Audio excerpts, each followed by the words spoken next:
Carrie Rogers-Whitehead, who is the founder and CEO of Digital Respons-Ability. She'll be covering the tech part of our Burnout webinar. And then I'm also really happy to introduce to you Anna Smith, who is founder, CEO of Mindfulness Utah. Also, okay, so we're going to go ahead and get started. Anna, if you're ready. All right, can you hear my audio? Sure can. All right, I don't know what's going on with my camera. It is not letting me turn it on, so I apologize. We might have to just go with audio for me. I don't know what's going on with my camera not letting me use it. Okay, so I'm excited to be here with you today. I apologize, I just had to log out and log back in. So Tay, I don't know if you did any introductions or anything, but I'll just kind of dive into the slides here. Glad to be. Carrie is a good friend, and we've known each other for a long time, and have kind of done some things together in the past, and excited to be here with all of you today. So just a few bullet points about me. I don't want to spend a lot of time on this, but just doing kind of have my feet in a few different things, teaching at the community college, theory and practice of meditation, stress management classes, and then a lot of stuff out in the community, partnerships with Intermountain Healthcare and Granite School District and Salt Lake County and a lot of things like that. So the thing that I'm seeing a lot of, and one reason I was really excited to do this presentation with Carrie today is because burnout is it's ubiquitous. It's everywhere now, and it's a really, really challenging thing. So hopefully we can give you some tools and some tips and things today that will help you if you feel like you're sort of getting close to that edge, or maybe you've already sort of fallen into something that feels like burnout, that you'll have some tools and things to get you going. So let's go to the next slide. Oh, Carrie, I think you're muted. Yeah, thank you. So I'm Carrie with Digital Respons-Ability, and so we incorporate some mindfulness when we talk about online safety and digital citizenship, and understanding about yourself, your own emotions, how you react to stimulus on the internet is a really important part of being safe and responsible online. So we're happy to co-host this with Anna, and we love the topic of mindfulness and admire what she's done. Well, one thing that Anna didn't say is she's worked with a lot of special populations on this topic around this trauma-informed care that she's going to dive into a little bit later, which I think is really important right now because we have a lot of students dealing with a lot of stress and mental health issues and trauma. So it's a busy time, right? So we just a quick plug. We teach. We have a free webinar every month. We have recordings on our website, and we have a lot of free resources. So please follow us, follow our newsletter, and follow Anna as well and all the stuff that she's doing with Mindfulness Utah. So we're excited to dig into this topic, and we got some people from other states. It's wonderful to hear, and Anna does a lot of virtual trainings. So we do a lot of virtual trainings. We're here even if we're not in your state. Yeah, absolutely. So one of the first things that I will spend some time getting into some tools and tips and techniques and things that can maybe act as a little bit of a life preserver as we navigate this really challenging time, right? That it's a really challenging time to be a person, but especially to be an educator or in the education space, so much pressure. And so what I wanted to do is spend some time before we get into some tools and some mindfulness practices that might be helpful. I wanted to kind of do a little bit of a review of what might be a screening tool, sort of a let me understand and be able to assess myself. Where am I? How am I doing? What are some of the these maybe signs and symptoms of chronic stress, of burnout, of some of these things, compassion fatigue. And so you will hopefully leave this webinar with more than just a couple of tools, which is great, but also just a greater awareness. So you can help yourself, but you can also start to be an ambassador of wellness, right? And of these education tools and how to use technology effectively and some of those things, so that you can share this with your colleagues and your peers and things like that. And I believe we're making this available as a recording afterwards, so that you'll have that resource as well, which is fantastic. So the first thing here is to dive into is just a little bit of an understanding of what exactly is stress, right? So stress has kind of, and being stressed has kind of become this very, very common phrase, and there's almost even like a badge of honor of being like super stressed or super busy. I've got so much going on, and that's something that we have to be a little bit aware of how much of this is sort of a sociological phenomenon. But then that's a little bit outside of the scope of where we're going today. But what I want to do is spend some time really understanding what exactly are we talking about when we say stress, or when we say I'm stressed, or this is stressful. And I think this, just kind of walking you through this process, we'll go through this briefly here, so that you have an understanding of, like, there is a very natural and actually very important phenomenon, or a series of effects, if you will, that are happening in the body and the brain when we experience stress. These things serve a really important purpose in our lives, and it's when they get out of control, or we're not able to kind of bring some closure to this stress cycle, that we get into trouble with our health and wellness. So let's go through this just really quickly. And this slide would probably be better illustrated if it was a circle, because this is a cycle, right? We call this a stress cycle. But there's a stress response that you probably at this point have all heard of: the fight, flight, or freeze response in the body. Really important thing. And that's kind of what we're looking at here. But I wanted to break it down just a little bit further for you. So when we're in kind of our ideal sort of calm state, we call that homeostasis. So if you think of a car that's just idling, all systems go, everything's running fine.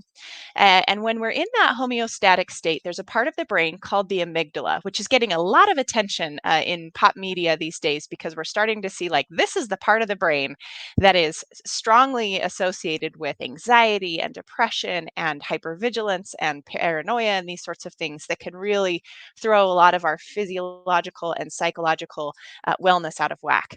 But so while we're in this homeostatic state, this part of the brain, the amygdala, we like to think of it as the smoke detector of your brain and body. So if you think of a smoke detector, it's on all the time, right? So it's always on, but it's not sounding an alarm unless there is a fire, right? And then when it notices there is a fire, so with the amygdala, it's scanning for threats all the time. Is there a bear? Is there a tiger? Is there whatever it is? Is my boss coming in to do a classroom observation? Is that whatever your version of a bear or a tiger is in your life, right? And so it's scanning, and then when that stressor, whatever it is, when that stressor comes along, and I put a clock here because I think time is something that stresses us all out. We don't have enough of it, or when we have too much of it, we get bored and agitated, and whatever else, deadlines, doing things on time. So when that stressor hits us, this is when everything kind of goes into activation mode, and that amygdala sounds the alarm, just like the smoke detector. And so the first thing that happens is the amygdala, I imagine like a little messenger running as fast as he can to the other part of the brain, the hypothalamus, which is the command center of the brain, and saying, we have a problem. And then this command center of the brain activates all of these other systems. And this is the part when we go into sort of the body response, or the physical response. And we'll come back to this because this is a really important aspect of understanding stress. So these are things like the respiratory system, so our breathing changes, the cardiovascular system, our heart rate changes, our blood pressure changes, all sorts of things. Blood is pumped to certain parts of the body faster and more of it, and other parts is kind of constricted. And then the endocrine system. So we've all probably heard of cortisol, the stress hormone, and the damaging effects of that.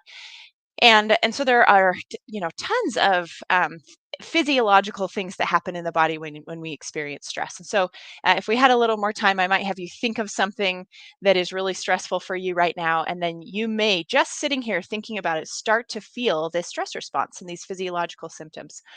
And so, like I said, we're going to come back to this because there is this is one of the key leverage points of working with stress and avoiding burnout or pulling yourself out of it, is working with this moment in time when you start to feel overwhelmed by or even drowning in this physical experience of stress. I can't breathe. Sometimes it feels like there's someone sitting on our chest or squeezing, our chest or different places that really kind of put us in this place where we're like, I'm so uncomfortable, I can't function.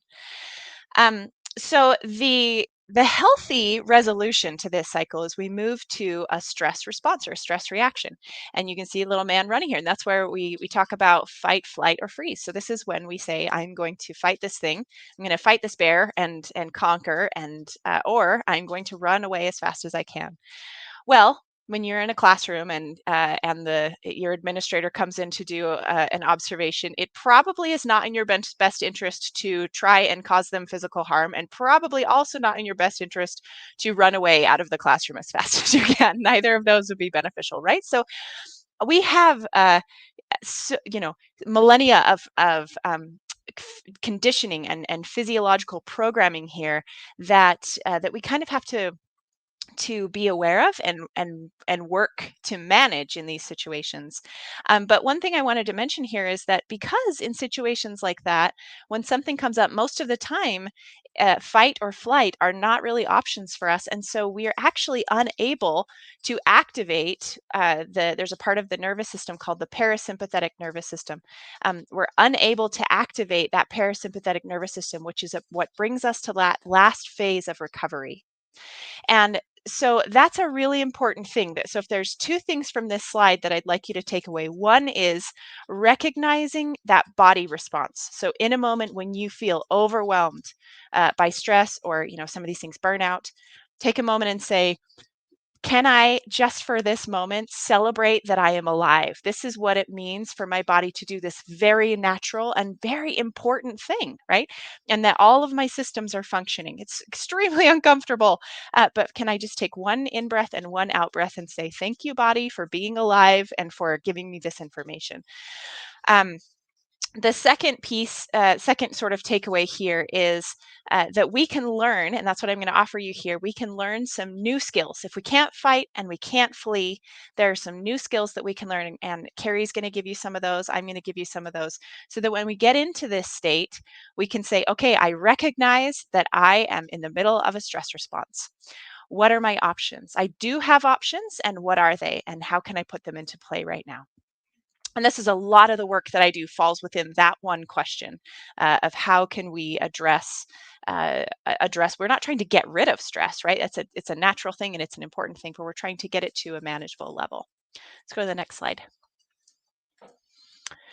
So there is a distinction between chronic stress, and burnout. So stress is, like I said, it's sort of this cycle that we should be able to move into and out of, and into and out of, and into and out of. And we say it takes about 17 minutes on average to go through a stress cycle. If we experience chronic stress, that sometimes falls into this category of, there's this, right now in 2020, there are a lot of unknowns and unpredictable things, and there's a lack of safety and a lot of other things that can cause us to be in this chronic state of stress and dread and, fear of the future or a lot of other things. And so that's kind of where I think a lot of us have moved into, if we weren't already there, of kind of this chronic stress state. And then when we get into burnout, that's another distinct category. And I want you to take a second and just kind of see, where do I feel like I'm in sort of a chronic stress state, or am I in a burnout state? And here's a few indicators of what burnout feels like. So energy depletion. So this is where even if you're a coffee drinker, even if you have your 1 or 2 or 3 or 12 cups of coffee a day, you're just really feeling this sense of fatigue. But an interesting aspect of this energy depletion is that it affects our sleep. That you would think if we're fatigued, we could go to sleep and sleep a lot, but that we see a lot of insomnia with this energy depletion as well.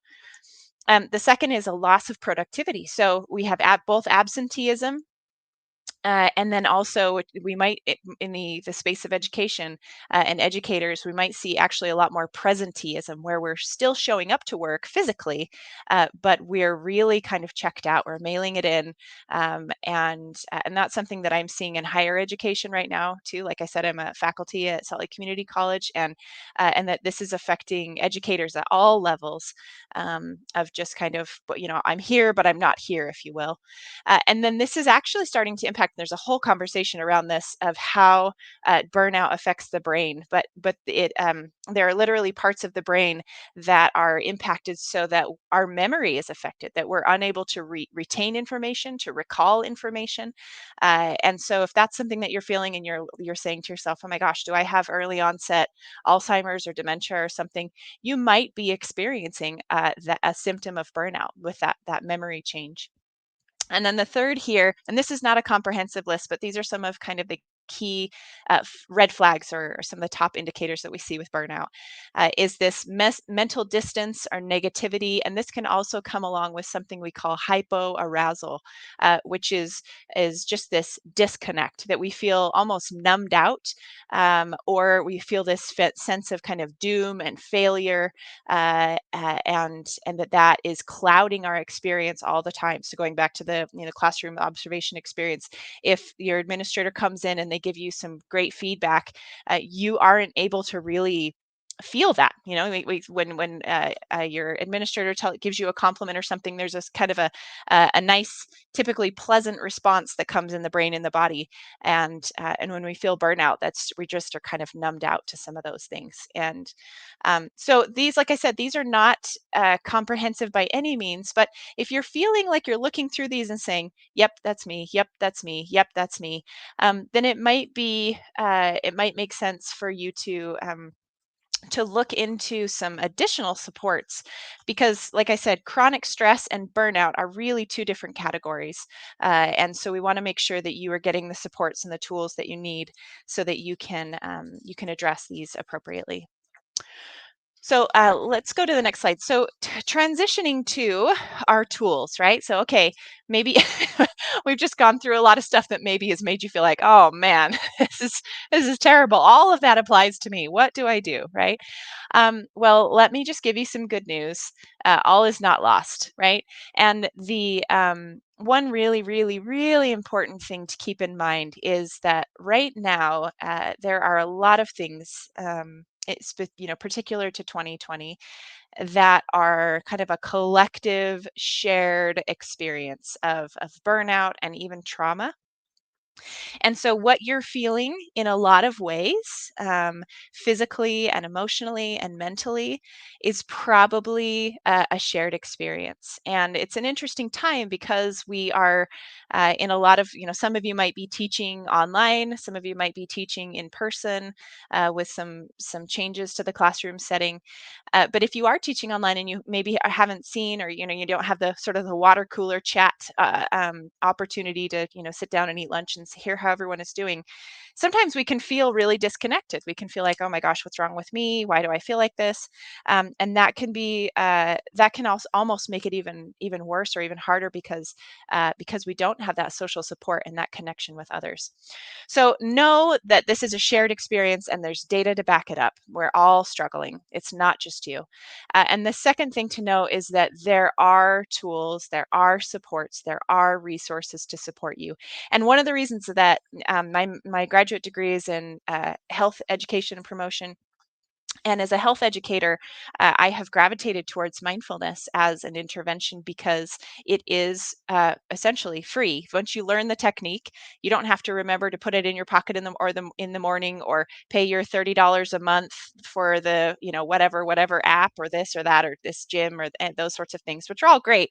But this is a technique and a practice that you have all the time. You can just use your breath. You can use something that you see or smell or hear. You can use the sensations of your feet on the ground as you're walking, and that there's great research showing that mindfulness is a really successful intervention for managing stress, and even working with some of the intense symptoms of stress, some that we kind of previously discussed. So what I want to do is take just a couple minutes and kind of talk to you about what is mindfulness, so that you have an understanding of this process that we're going through, and I'd like to do that so that you can really kind of put it into practice immediately. If you'd like to, there are great apps, Headspace, Calm, and some others that have some free guided meditations and things like that. Um, and a number of other resources you can find online, audio recordings and things like that that have guided meditations and other things that are mindfulness oriented. But I want to give you these three kind of steps that are involved in any sort of mindfulness, so that you can have an understanding of, maybe how can I bring this into my classroom? How can I take just a minute, maybe 2 minutes when I have a quick break, and start practicing? And essentially, what we're doing here, before I take you through these three steps, what we're doing here is we are continuously, through mindfulness, we're training our brain, and we're actually sort of structuring the brain. We're moving that activity away from the amygdala, like we were talking about earlier, when we're constantly fretting and worrying and uh, imagining kind of the worst possible scenarios. We're kind of strengthening that part of the brain, that amygdala. And when we practice mindfulness, we're shifting our activity away from the amygdala to the prefrontal cortex, strengthening that part of the brain. And that's our wise mind, our creative mind, our calm mind. And so as we are strengthening that part of the brain over time, it's going to serve us better. Just like if, we do push-ups or something, we're going to strengthen parts of the body that will support us better in the future. So it's the same thing here. We're training the brain. We are strengthening certain parts of the brain that will help us to be sort of a preventative factor in our health and wellness. So the three aspects here are, first of all, we focus on something. So we're tuning in to, there's a handful of suggestions here that I've listed: the breath, parts of the body. We can tune into the bottoms of the feet as we're walking or standing or even sitting. We can tune into sounds or really anything else. I like to do mindfulness with dark chocolate, because I'm a big fan of dark chocolate. And then I get in both my antioxidants for the day and some mindfulness practice. But it's really anything that exists in the present moment. And sometimes we use the breath because it's almost got like a little bit of a rhythmic rocking nature to it that can be calming. But we essentially are going to focus on something that exists here in the moment that we can tune into with our senses. And then inevitably, as we focus, we say, okay, I'm going to do this for 5 minutes or 2 hours or whatever. Inevitably, the mind is going to wander, and you can see this little dotted line here. Mind wanders off. Oh my gosh, that student, and what I'm going to do. Oh, my lesson plans. Oh shoot, that this and that and the other. Dinner. Oh, I didn't eat breakfast. Oh my gosh, I got to go to the grocery store. Right. This is the nature of the mind, and so we don't need to say, oh, stupid mind, get back to focusing. We take that moment. That second step in mindfulness is saying, oh, my mind has wandered. And then instead of judging ourselves and getting all upset and, oh, I'm terrible at meditation, my mind, blah, we return that third step, and the quality of the return is with this gentleness, this tenderness, right? So if you think about a student who's in distress, and how you would just sort of gently guide them uh, to, down a path of safety or returned of some sort, that same gentleness, that same tenderness is what we use to bring ourselves back to the focus on whatever we've chosen as our anchor, breath, or our feet on the ground, or things like that. And we do this 100,000 times, right? This is the practice. It's like reps. If you do any sort of exercise, we're doing as many reps as we can or need to through these three steps. And that is what is strengthening the brain, is saying, okay, I'm going to focus on something. And when the mind wanders, I'm going to notice, and without judging myself, I'm going to just gently and tenderly and kindly and with patience bring myself back to my focus. And over time, what we notice is that this practice starts to apply to our life, that we say, okay, I'm focusing on a task at hand with someone, and then all of a sudden they say something, and I notice that it has made me upset. And that second step kicks in, and I say, "Oh my goodness, I'm really upset right now. Oh my goodness, I'm experiencing a stress response right now. I can feel it in my chest. I can feel it in my sweaty palms, right?" And then instead of reacting and doing these kind of knee-jerk reflex things that we end up regretting, right? We gently say, "Okay, I'm going to come back to the task at hand, to the conversation at hand. I'm going to stay in this present moment." And even if the present moment itself has components that are stressful, we aren't adding to it. We sometimes call this the second arrow, right? So maybe we've been hit with the first arrow of the person saying something, but we aren't hitting ourselves with a second arrow by complicating it with all of this extra, oh well, this is they're trying to hurt me, or this or that or whatever that we might just be making up. And so we actually simplify our life and free ourselves a little bit by creating this practice that we do in a controlled environment. And then we can start to practice it in environments that aren't so controlled, in the classroom, at home, other places, on social media, right? It's a really, really applicable practice. Let's go to the next slide. So this is an intentionally black slide because I want to do a practice with you, right? I can talk to you all day long, but the most important thing here is for you to have some experiential understanding of this practice. And so what we're going to do here is a brief mindfulness practice, and this one um, is particularly useful for, it's a trauma-informed practice is what we call it. And so I want to just say one thing before we get into this practice to introduce it. If you at any time during this practice feel uh, sort of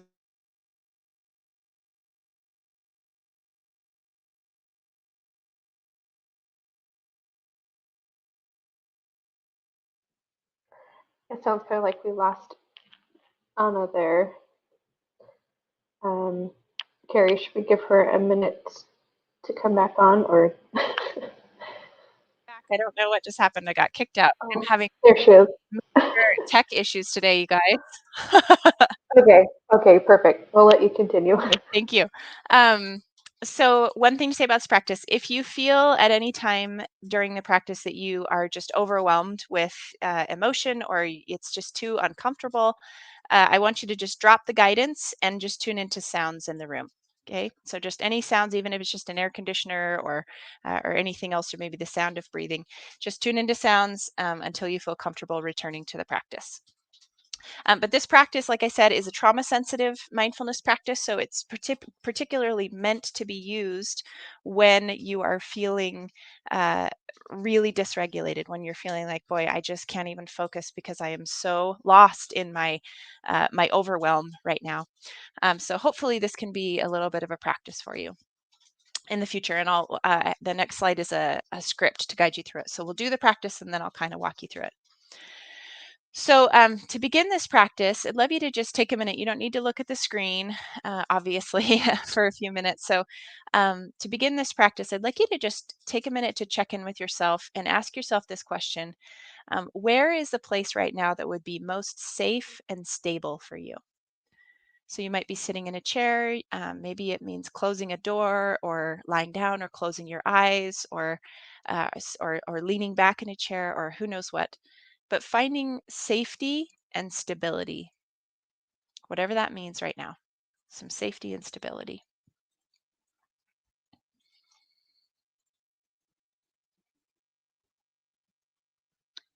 And then taking just a couple of breaths here as you find this posture and this orientation in space of safety and stability. Taking just a few breaths, not controlled breathing, just tuning into the breath as it is. So whether it's shallow or deep, slow or fast, or just breathing. Just bringing our mind to this present moment by tuning into the breath.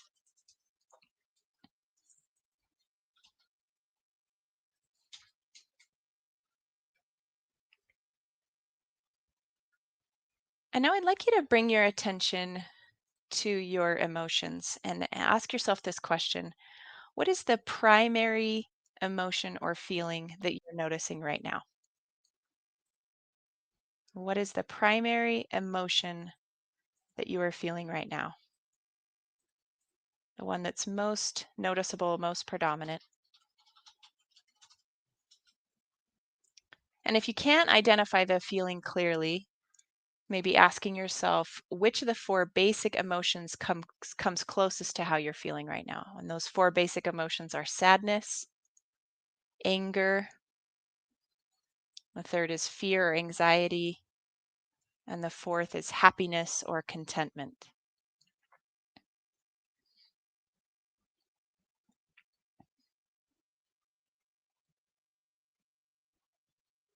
And then once you've identified that emotion, asking yourself on a scale of 1 to 10, how intense is that feeling? So 1 being the least intense, not intense at all, 10 being extremely intense. How intense is that feeling?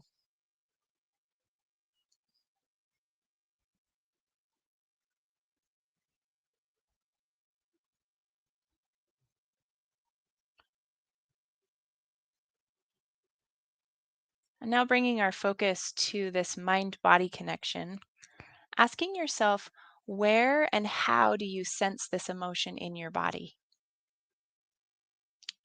Is it in your chest?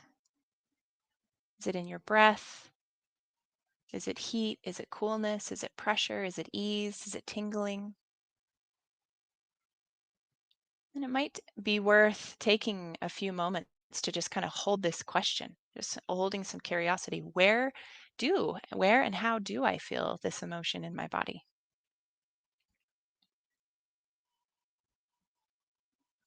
That awareness of where and how emotions register in the body isn't something we typically spend a lot of time noticing or becoming aware of.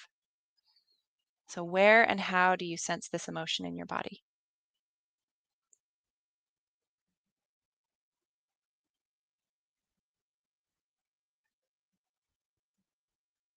And seeing if you can notice where it's registering in the body from a non judgmental place.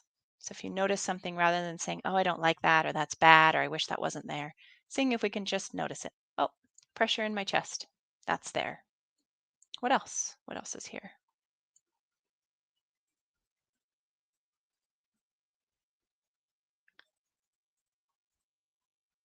And then finally, taking a moment to ask yourself to open up to this question. Can I be with this feeling in a friendly way? Just for this moment, can I be with this feeling in a friendly way? Can I offer myself some friendliness?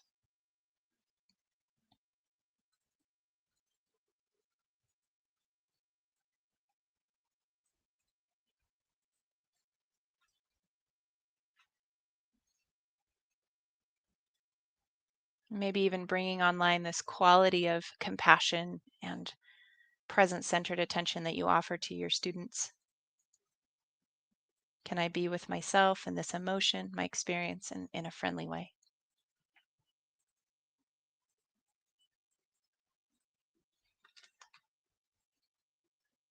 And then as you're ready, beginning to bring this practice to a close, taking a breath or two, transitioning, maybe opening the eyes, or if you're lying down, coming back to your seat, and bringing your attention back to this shared space. Let's shift to the next slide.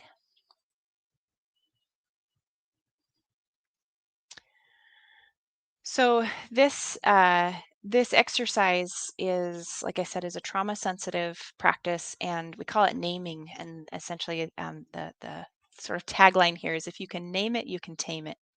So these are the steps of the that we just went through of this practice that we Typically, when we practice mindfulness, we start with the body. We get directly into the body, focus on the breath, focus on the bottoms of the feet, focus on the whatever in the body. But with this practice, the assumption here is that the body is overwhelmed by our experience, our burnout or our fatigue or our stress. And so we're actually starting with the emotion. We're saying, let's point at the emotion and let's get curious about it. So, what is the emotion? How strong is it? And again, when we're asking these questions, we're shifting the activity of the brain from the amygdala to that prefrontal cortex, and so that is kind of detangling and helping us to move into this calm, more spacious part of our brain and our awareness, and then the what we're experiencing in the mind and the body becomes workable. So, what is it? How intense is it? Where and how do you feel it in your body? And then turning towards yourself with some friendliness. Yeah, absolutely. And so, screenshot this slide if you'd like. And this, in the interest of time, this is the only practice I'm going to share with you today. But there are a lot of other mindfulness practices that you can incorporate. As a health educator, I'm all about sustainable behavior change, and I think if you focus on one thing, just pick one thing that you're going to change and you're going to incorporate into your life. And if this doesn't feel like that one thing, then reach out to me and let's figure out something else. I can get you some resources so you can pick your one thing that you can incorporate. Next slide. So the one really important thing here and kind of final note is, and hopefully you all know this, but just noticing how that you are essential workers, and that is a big, big job right now. And so recognizing and know that we recognize and we respect and admire and have deep appreciation for the efforts that you are putting in to kind of keep really important aspects of our society and our communities moving forward. And so we recognize that you are vulnerable to these things, compassion fatigue and burnout. So I am going to shift the microphone to Carrie. She's going to kind of talk to us about that. What is compassion fatigue, burnout? What's the difference between the two? And then looking specifically at some of the aspects of tech that we can get really smart about how to use tech so that we can work with some of these things. So thank you so much, Carrie. I appreciate that, Anna. And I know she has to leave just a bit early. She's doing a lot of training for I think mothers. You're working with some moms here. Yeah, mindful Um, motherhood class. Yeah. I love that. Moms definitely deal with the compassion fatigue and often sometimes burnout. So I know she has to duck out a little early. We'll leave a little time for questions at the end. And if you do have a question for Anna, we'll leave, if that's okay with you, your email, like your Mindfulness Utah email, if people want to follow up with you. Yep. I'll just type that into the chat right now so everybody has it. Oh, awesome. Oh, yeah, this is hard work. There was a really great article, and I did include some of the stats from the New York Times talking about teacher burnout. This is something that teachers and educators are experiencing all over the place. So we're going to talk about that burnout piece, and then I'm going to talk about compassion fatigue and kind of finish up with like tech tips around how technology can contribute to more stress, but also contribute to less stress depending on how you use it. So I wanted to talk about this concept of compassion fatigue. So I actually did this presentation for a bunch of librarians. So I was a former librarian. I still do a lot of library consultant work, and I experienced this firsthand as a librarian, as a first on the ground person, just like a teacher. You're on the ground. You're working with the students. I was in a busy library branch surrounded by Title I schools and a lot of needs. And what was hard is that I was dealing with a lot of students that would come in that sometimes wouldn't have food, or they wouldn't have anywhere to go but the library. And so when I would work with these young people, usually they were young people in these traumatic situations, I developed this as a librarian, this compassion fatigue. So I felt like there were all the problems in the world that were kind of landing on my lap, and I had no training in like mental health. I had no expertise. I just was handed this as as a librarian, I learned about cataloging and collection development in library school. I didn't learn about how am I supposed to be handling trauma. I actually ended up having all these business cards, like a suicide hotline, and all of these business cards in my desk because I would have to hand them out sometimes. So I know that teachers are also dealing with this. You're working with students that are dealing with a lot of things at home. It might make you feel helpless, and we kind of absorb some of that secondary traumatic stress. So it's not happening to us, it's happening to people around us, and then we feel it. And you add on like the lack of training and support, the workload, all of it can increase this compassion fatigue. So I'm going to talk a little bit about the differences between these two. And Anna covered burnout, this environmental stressors, high level of stress for a long period of time. Compassion fatigue, you're giving a lot over a long period of time. And this is, and I'm glad, she's talking to mothers, because this is, I was hearing a stat from NPR that we're actually at the lowest labor participation rate for women since 1988. Women have been dropping out of the workforce because they've been having to handle remote schooling, work. Everyone's at home and they just can't do it. That's that compassion fatigue. So as this pandemic has stretched out, remember the first few weeks we're like, woohoo, let's watch Netflix and stay home. And then that stretched out much longer than 2 weeks, right? So this high level of energy and giving that can happen with teachers or parents or lots of caregivers adds to that compassion fatigue. So as opposed to burnout, you're not as, I guess, maybe detached. So Anna talked about being detached, like not feeling things at a certain point with burnout. You're cinders, you're ash. There's nothing left to give. You're not lit up anymore. Compassion fatigue can be more of like frustration and irritability. And I remember experiencing that as a librarian. If anyone else wants to chime in about things that they've experienced, that I found myself irritable by, like a meeting would come up and I'm like, I've got all of these things I need to do, and now you want me to go to this stupid meeting, and I'd be irritable about it, and cranky about it. I was feeling a lot of that irritability and frustration because I felt like I couldn't do enough and I didn't have the supports to do enough. So as you're thinking about this, and she asked this question, are you in a stress cycle? Are you experiencing compassion fatigue? Or you're experiencing burnout? Because they're all kind of different things. Like, think of it like a spectrum that you can move back and forth, or maybe in a circle back and forth between the two.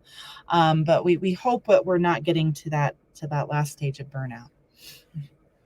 I mentioned I was going to talk about technology. So in that New York Times article, and I don't know if Tate can find it and post it because it was really great. It talked, they interviewed some teachers, and a big stress, and I've seen this in surveys as well, is that a lot of teachers are having to do in-person, face-to-face learning and remote learning at the same exact time. So I've been teaching this semester at the college. I teach at Salt Lake Community College, and I have a cohort that comes to class, and then I have a cohort that never ever shows up in my class.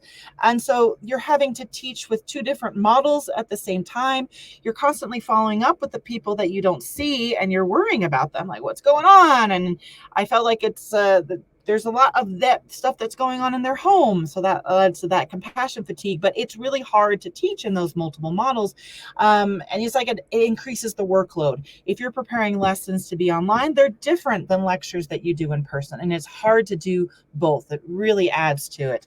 So technology can increase that burnout, especially with these different teaching models. It can also increase burnout because of all the different maybe meetings we have, or emails we have, or notifications that we have.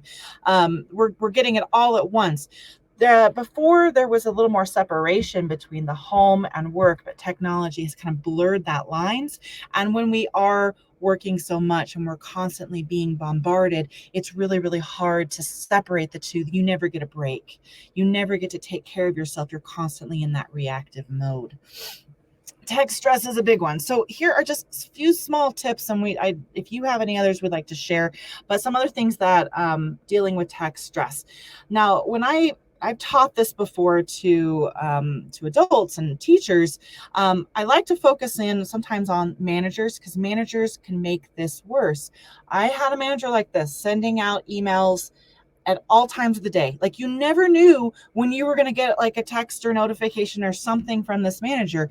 And that can leave you in a high stress area. That's what's hard about some of this stress is it happens all of a sudden. It hits us. It just knocks us off center a little bit and hurts. It takes a bit, as Anna said, 17 minutes to go through the stress cycle, to go back. This is also, so if we can be better about sending our emails or our notifications or our meetings at certain times, then we know that this is happening at this time. And if you send me an email at midnight, I'm going to think it's important, even though it's not necessarily important. You're just up and it pops in your head. And I know I could be better at this. Sometimes you just write and send the email just because it's in your head. But when you have employees that are already dealing with stress and then they don't know what's going to happen next from on high, that's especially stressful. You have same meetings at the same times. You send emails in batches. You don't send them all hours, and you have clear cutoffs. So I had one former coworker that I was like, wow, hats off to you, bravery there. She just wrote on her out of office reply, I will not be checking email. Stop, period. That's it. So we can't always control, of course, what our managers and administration does. We can't control a lot of these things, but we can control a little bit of our own boundaries. So a boundary that we can set is limiting checking email. So you get in the habit, and this is hard sometimes. We have all these cloud-based services over email that are constantly attached. So I turn off notifications. I turn off sound. I turn off these things on my email most of the time. So I had them popping up and that was a distraction, but I don't have them as much anymore. And I only check email at certain times of the day. So if you can manage to do that, it makes a big difference. Setting a clear communication policy, not with students and parents. I pick 48 hours. I think that's a reasonable request. You can say 24 to 48 hours. I'm going to be responding to emails, because as you have more of this hybrid learning, that's their primary communication. Maybe you never see them in class. You get emails all the time. So having them understand straight up that this is when I check emails. This is when I do this. I don't do it on weekends. I respond to this way. So you can put that in a syllabus, and a policy, whatever you want, and making it very clear. And they might not be happy about that. That's the thing about people. They sometimes, if they send a text, they want an immediate response, but you have to let them know that. And also, we just need more sleep. No screens in bedrooms. Put night mode on devices. I've heard this from parents. I tell them, like, don't put the phone right by your bed. But they're like, well, how am I going to have an alarm clock? And I'm like, there actually is alarm clocks that are not internet connected. So using a regular alarm clock instead of phone, because a lot of this stress cycle and this compassion fatigue and burnout can be exacerbated by lack of sleep. That just makes everything worse. It makes our amygdala react stronger and harder and makes us tired. We're also tired of Zoom conferences. I'm sure that, of course we're here, and I love meeting people and I love doing webinars, but I'll be honest, if you have so many of it, it kind of wears you out over time. So here's some tips for our video conference there. One thing that I have noticed is that I have had to use more eye drops with this pandemic because I'm staring at a screen, and it's particularly dry out here in Utah. Retain is the best eye drop ever if you can take it. So making sure your posture is better. I talked a little bit more about this in an earlier webinar that you can find on our website, or we can send it to you on how your posture and your environment affects your digital wellness. And these are some updates there. Having movement, breaks, stretch, shake, stand up, roll around, whatever you need to do. And if you can just kind of separate a little bit more your environment. As I said, we can't always control when we get messages and meetings and everything, but we can control maybe where we receive them. So you have a place allocated only for Zoom rooms, or only for this work and only for this work. And you get up, you do this, and then you come back. So I take a break at my kitchen table. I do no work at my kitchen table. It's only for like breaks and snacks. So whatever you have that you can use, take that break, because it's hard. And sometimes just being in a different physical space tells your brain, I'm on a break. I have a separation between the two, and I need a break too. So I'm going to kind of wrap up with some questions to ask yourself about tech. So I want to give some really great tips. And these are kind of almost like self-reflection tips to pause and reflect about technology. Do I need to send it right now? Who needs to be included? How can I shorten things? Are my students getting enough tech breaks too? Can we maybe relax some of the rules on if the video needs to be on or off, or the requirements of chat? Like what can we do? Because students are also dealing with a lot of this Zoom conference fatigue too, and they need to have that separation between things. So these are some questions to ask about your classroom, about yourself, and then also just as so the big thing, the big takeaway here is to take that step back and say, how am I feeling? Where are my emotions in my body? Looking and asking these questions gently and kindly. And how are we feeling? Are our emotions, is our stress level conducive? Are we putting our stress on other people, our students, or others around us experiencing this? We're all kind of, I know it's cliche, but we're all in it together. When we are stressed, when we have compassion fatigue or burnout, we give that to other people as well. So we need to create our own boundaries, have our own self-awareness. This is harder for young people, but especially doable to start creating that in themselves. But we have to often model that behavior as well. So ask yourself these questions about tech, and ask these questions about yourself. How you're doing? Check in. Text a friend. How are you doing today? How are you feeling? Just a quick check-in so we can all be healthier and we can avoid that burnout. So here are a few links of some references here, and I wanted to give a few minutes to questions or thoughts or anything that you want to add. So we have some more, and I can send you more references on mindfulness and education. There's been a lot of great research the last few years on this topic, especially as we talk about social emotional learning, SEL, and that type of work. And we're getting more and more data to support a lot of the practices in the classroom that Anna is mentioning. So feel free to put things in the chat box as well. And I don't know if Tay wants to mention some of the other webinars we're having that's coming up too. I think we have some other ones. We'd love to keep delivering these to you, and we want to help support you. It's rough out there.